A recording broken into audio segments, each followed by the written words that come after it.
শুভ সকাল বন্ধুরা, কেমন আছো তোমরা সবাই? আশা করি প্রত্যেকে ভালো আছো, সুস্থ আছো। আমার এই ছোট্ট পরিবারে তোমাদের সবাইকে জানাচ্ছি অনেক অনেক স্বাগত, অনেকটা ভালোবাসা জানিয়ে তোমাদেরকে সাথে নিয়ে আরও একটা নতুন দিন শুরু করলাম। এখন ঘড়িতে হচ্ছে সময় হচ্ছে পুরো 8টা বাজে, আর আজকে হলো মঙ্গলবার, আর আমি আজকে যাচ্ছি লোন দিতে। এখন 8টা বেজে গেছে।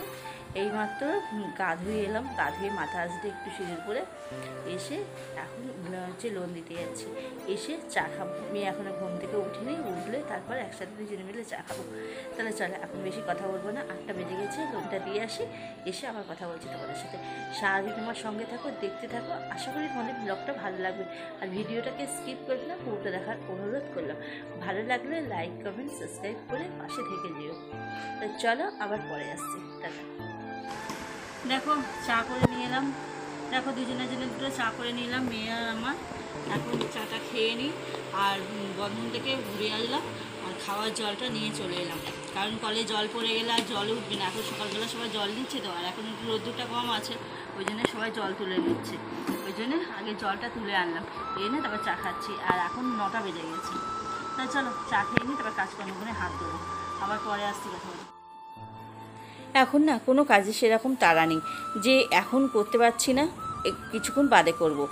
সেইটা করে ফেলে রাখি জিনিসপত্র। যেমন কালকে জামা কাপড় কাচাটা দেখো, কালকে কেচেছিলাম তো, আজকে ভাঁজ করছি। কারণ আমার সেই তাড়াটা নেই যে জামা কাপড়টা এক্ষুনি ভাঁজ করতে হবে। কারণ আমি একটা পরের কাজ করি, সেই কাজটা পরের কাজটা তাড়াতাড়ি দিতে হবে। আমার ঘরের কাজটা যদি আমি একটু ফেলে রাখি না, অসুবিধা হয় না, কিন্তু পরের কাজটা ফেলে রাখলেই কিন্তু কথা শোনাবে। ওই জন্য পরের কাজটা আগে কমপ্লিট করে তুলে দিই, তারপরে আমি ঘরের কাজটা করি। যেমন জামা কাপড়গুলো, কালকে জামা কাপড় ভাঁজ করতে পারিনি, বালিশের রডগুলো কালকে পরাতে পারিনি, আজকে সকালে পরিয়ে দিচ্ছি, অসুবিধা নেই।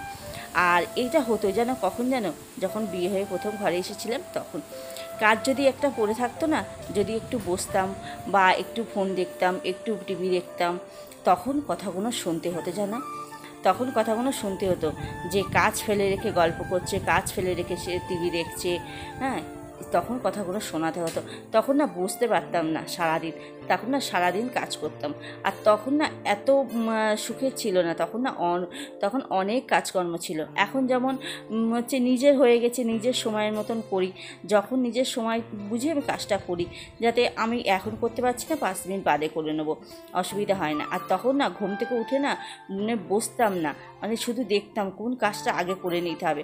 মানে আমার আগে যদি শাশুড়ি যদি কাজটা সে কাজটা করে নেয় না, কাজটা করবে কিন্তু কথাটা কিন্তু শোনাবে, কথাটা শুনিয়ে নিত।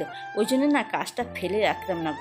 ভোরবেলা ঘুম থেকে উঠেই না আগে ঝাঁট দিয়ে ঝপঝপ করে বাসন বার করে এই বাসন কুসন মেজে নিই, যাতে তার একটা কাজ করতে না হয়। আর সে যদি কাজ যদি দুটো করেছে না, আমাকে কথা শোনাবে। যদি একদিন ঘুম থেকে একটু একটু লেট হয়ে গেছে না, তখন না বলবে যে আজকে লেট হয়ে গেল, আজকে হচ্ছে ঘরবাড়ি শান্তি দিয়ে কাজ করতে দেরি হয়ে যাচ্ছে। কাজ যদি পড়ে থাকে না, নিজে কাজগুলো করে নেবে, কিন্তু কথাটা কিন্তু আমাকে শোনাবে। কিন্তু সেই জিনিসটা এখন আর নেই। এখন নিজের সংসার হয়ে গেছে, নিজের কাজ হয়ে গেছে, নিজের সুবিধা বুঝে কাজ করি। দেখো কি অবস্থা হয়ে গেছে, একটুখানি কাজ করতে গিয়ে দম বেরিয়ে যাচ্ছে। একটু বৃষ্টি নেই আমাদের এখানে গো, সব জায়গায় একটু বৃষ্টি হচ্ছে। আমরা আশা করি আকাশের দিকে তাকিয়ে বসে আছি কখন দুপোটা জল পড়বে। কি অবস্থা আমার হয়েছে, আর ভ্রুগুলো তোলা হচ্ছে না, মনে করছি একটু পার্লারে যাব, যেতে পারছি না, আইব্রো করতে পারছি না। কি অবস্থা আমার, মুখ টুকগুলো পুরো ভর্তি হয়ে গেছে, জানো না কি বিচ্ছিরি লাগছে দেখতে। আর কাজকর্মগুলো হলো, এবার রান্নাঘরে যাব, সকালে টিফিনের জোগাড় করবো। তা চলো তোমাদেরকে একটা জিনিস দেখাবো বলে ক্যামেরাটা অন করলাম। কালকে এইগুলো পরিষ্কার করছিলাম না, পরিষ্কার করতে গিয়ে ঝাউ গাছে দেখি আবার একটা বোলতা হয়েছে। এই মাঝে পরে হলো, কুড়িয়ে দেওয়া হলো, গাছগুলো কি সুন্দর হলো, আবার সে বলতে হয়েছে। এই পোড়ালেই গাছগুলো ভিতরে সব পাতাগুলো পুড়ে যাবে, গাছগুলো নষ্ট হয়ে যাবে। চলো তোমাদেরকে দেখাচ্ছি, দেখো। ওই দেখো, এই দেখো, দেখেছো কত বড় হয়েছে।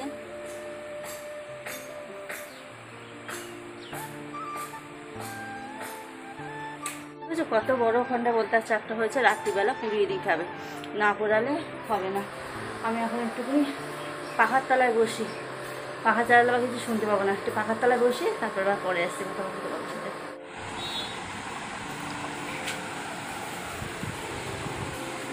দেখো সকালে টিফিন বানানো হয়েছে, টিফিনে হয়েছে ম্যাগি, আলু পেঁয়াজ দিয়ে ডিম দিয়ে ম্যাগি ভাজা হয়েছে। এটা মেয়ে বানিয়েছে সম্পূর্ণ, আমাকে হাত দিতে দেয়নি, ও বানিয়েছে। আমি সবজি কাটলাম, রান্নার জোগাড় করলাম, আর ও এটা বানিয়েছে বসে বসে।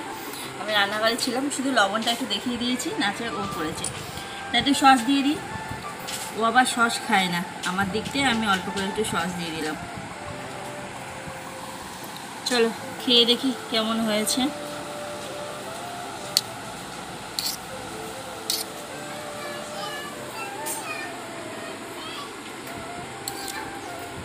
সব পারফেক্ট হয়েছে, শুধু লবণটা একটু দেখিয়ে দিয়েছিলাম ওটা, একদম ঠিক হয়েছে। দেখো রান্নার জোগাড় করলাম, ডিম আলু সিদ্ধ করে লবণ হলুদ মাখালাম। এখানে কুমড়ো ভাজা করব, লবণ হলুদ মাখানো আছে, পেঁয়াজ আদা রসুন টমেটো তেজপাতা। কড়াই বসিয়ে দিয়েছি, মেয়ে ম্যাগি করলো না ওই কড়াইটায়।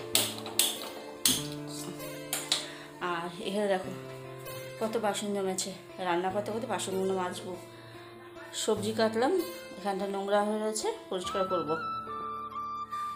রান্নাটা বসিয়ে দিই, এদিকে কাজগুলো ঝটপট করে করে নেবো। ভাবলাম ওগুলো মেজে ঘষে চান করবো, করে এবার রান্নাটা করবো। করতে পারবো না, প্রচণ্ড পরিমাণে গরম হচ্ছে, এখানে চান করে আসতেই পারবো না।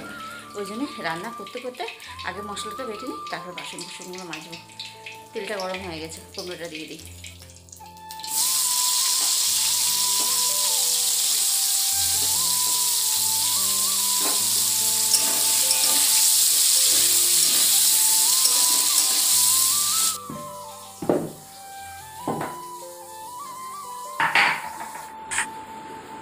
আর এই যে এখন একটু মশলাটা পিষে নেবো, আদা আর একটু রসুন। গোটা জিরে তো পিষি না, গোটা জিরে এখন খাওয়া হয় না, গুঁড়ো জিরেই খাওয়া হয়।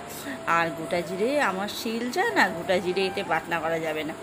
গোটা জিরে যদি বাটতে যায় না, মানে 10-15টা পিছন দিতেই হবে, দিয়ে দিয়ে তাও সে জিরে মিহি হবে না।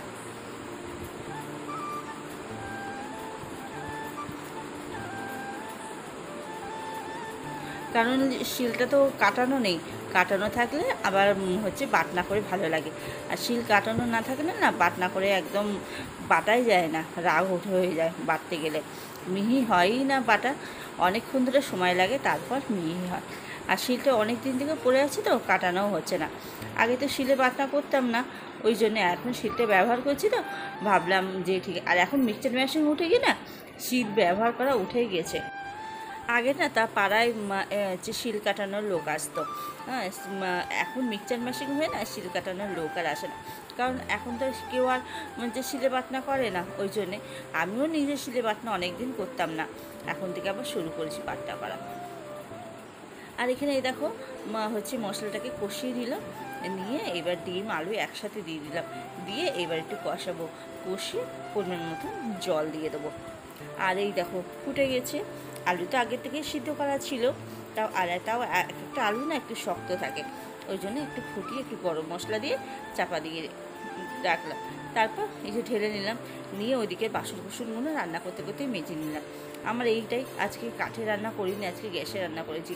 অনেকটা বেলা হয়ে গেছে তো, আর প্রচণ্ড পরিমাণে গরম পড়েছে, কাঠে রান্না করতে পারছি না, ভীষণ গরম লাগছে, কষ্ট হচ্ছে, গা হাত পা জ্বলে যাচ্ছে। ওই জন্য আজকে মনে করলাম গ্যাসে রান্নাটা করে নিই।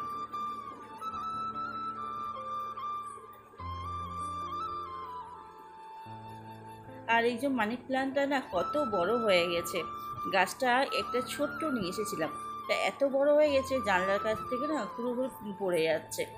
কিন্তু ভাবছি এটা বেঁধে দেবো, বেঁধে দিলে জানলার সাথে, তাহলে জানলাটাই পুরো উঠে যাবে, পুরো আবার জানলাটা ভর্তি হয়ে যাবে পুরো। আর ওইদিকে দেখো রান্না করতে করতে সমস্ত বাসন মেজে নিয়েছি, কতটা বাসন মেজে দেখেছো। এইটা যদি আবার উনুনে করতাম, তাহলে রান্না বান্নার শেষে বাসনটা মাজতে আমার অনেকটা সময় লেগে যেত। আর গ্যাসে তো এটা সুবিধা হলো, অনেকটা বাসন কোসন কড়া টড়া সব মেজে গ্যাস পরিষ্কার করে উপুর করে রাখলাম, রেখে এই যে সবজির খোলাগুলো এখন সব পুড়িয়ে ফেলে দেবো। তো বন্ধুরা, আমার ভিডিওটা তোমাদের যদি ভালো লাগে একটা লাইক করে কমেন্ট করে জানিয়ে কেমন লাগছে। চ্যানেলটাকে সাবস্ক্রাইব করে আমার পাশে থেকে যেও, যাতে আমি একটু আগে যেতে পারি।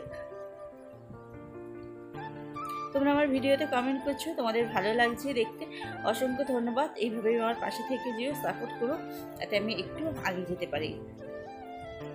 তোমরা অনেকে রিকোয়েস্ট করেছো আমাকে অনেক রকম ভিডিও দেওয়ার জন্য। আমাকে একটু সুযোগ দাও, আমি 2-1 দিনের মধ্যে তোমাদের যে আবদারের ভিডিওগুলো আমি দেখানোর চেষ্টা করব। তো দেখো রান্নাঘরটা পরিষ্কার করে ফেললাম, করে এবার একটু মুছে নিলাম। রান্নাঘরটা মুছে নিয়ে ঘর বারান্দাটা মুছবো।